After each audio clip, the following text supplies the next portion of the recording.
ఒక అమ్మాయి ప్రాణాలు కాపాడటం కోసం ఏకంగా 5గురు వ్యక్తులు తమ ప్రాణాలనే వదిలేశారు. వినడానికి చాలా బాధగా ఉంది కదూ!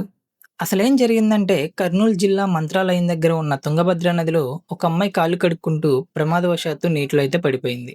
ఆ అమ్మాయి అరుపులు విని ఒక వ్యక్తి నదిలోకైతే దూకాడు.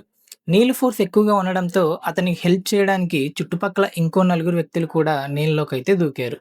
అందరూ కలిసి ఆ అమ్మాయినైతే సురక్షితంగా ఒడ్డుకు చేర్చారు. కానీ, ఆ నీటి ఫోర్స్‌కి ఆ ఐదుగురు కొట్టుకుపోయి ప్రాణాలైతే కోల్పోయారు. దీని మీద నా ఒపీనియన్ ఏంటంటే, మన కళ్ళ ముందు ఆపదలో ఉన్నప్పుడు ఆలోచించకుండా దూకారు చూసారు, ఆ ఐదుగురు నిజమైన రియల్ లైఫ్ హీరోస్. వాళ్ళ త్యాగానికి సెల్యూట్ చేయాల్సిందే. కానీ, ఇంకోవైపు నదులు, కాలువల దగ్గరికి వెళ్ళినప్పుడు మనం చాలా అంటే చాలా జాగ్రత్తగా ఉండాలి. నీటితో ఎప్పుడూ ఆటలాడకూడదు.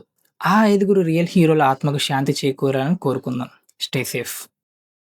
ఒక పోలీస్ ఆఫీసర్ లోవర్ క్యాస్ట్ అని వాళ్ళ అత్తమామలు టార్చర్ చేస్తుంటే పోలీస్ స్టేషన్‌కి వెళ్లి కంప్లెయింట్ ఇచ్చింది ఒక పోలీస్ ఆఫీసర్. ప్రయాగ్‌రాజ్‌లో ఒక మహిళా పోలీస్ ఆఫీసర్‌కి తన అత్తగారింట్లో నరకం కనిపించింది. దీనికి మెయిన్ రీజన్ ఆమె తక్కువ కులానికి అంటే లోవర్ క్యాస్ట్ చెందిన మహిళ కావడమే. ఆమె మామగారే ఆమెను గన్నుతో బెదిరించి ఏకంగా ఆమె తినే భోజనంలో విషం కలిపి చంపాలని చూశాడు. పోనీ భర్త ఏమైనా సపోర్ట్ చేస్తాడా అంటే అతను కూడా ఈమెను తప్పుబట్టాడు. తన పేరెంట్స్‌కి చెప్తే వాళ్ళను కూడా చంపుతామనైతే బెదిరించాడు. చివరికి ప్రాణాలు అరచేతిలో పెట్టుకొని ఆమె పోలీస్ స్టేషన్‌కెళ్ళైతే కంప్లెయింట్ చేసింది. నా ఒపీనియన్ ఏంటంటే మనం ఎంత డెవలప్ అయినా ఇంకా ఈ కులాల పిచ్చి ఆడవాళ్ళ మీద దాడులైతే ఆగలేదు. ప్రజలకు రక్షణగా నిలబడే ఒక పోలీస్ ఆఫీసర్‌కే వాళ్ళ ఇంట్లో సేఫ్టీ లేనప్పుడు ఇక మామూలు ఆడవాళ్ళ పరిస్థితి ఏంటి? అసలు ఇలాంటి వాళ్ళకి ఎలాంటి శిక్ష పడాలి? మీరేమనుకుంటున్నారో కింద కామెంట్ చేయండి. ఇలాంటి అప్డేట్స్ కోసం మన ఛానెల్‌ని సబ్స్క్రైబ్ చేసుకోండి.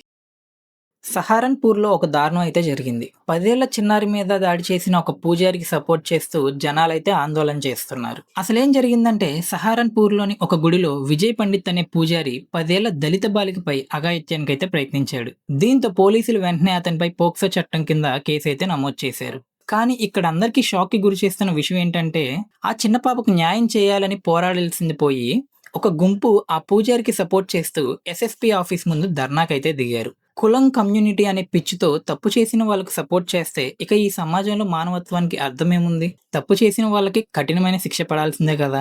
దీనిపై మీరేమనుకుంటున్నారో కామెంట్ చేయండి.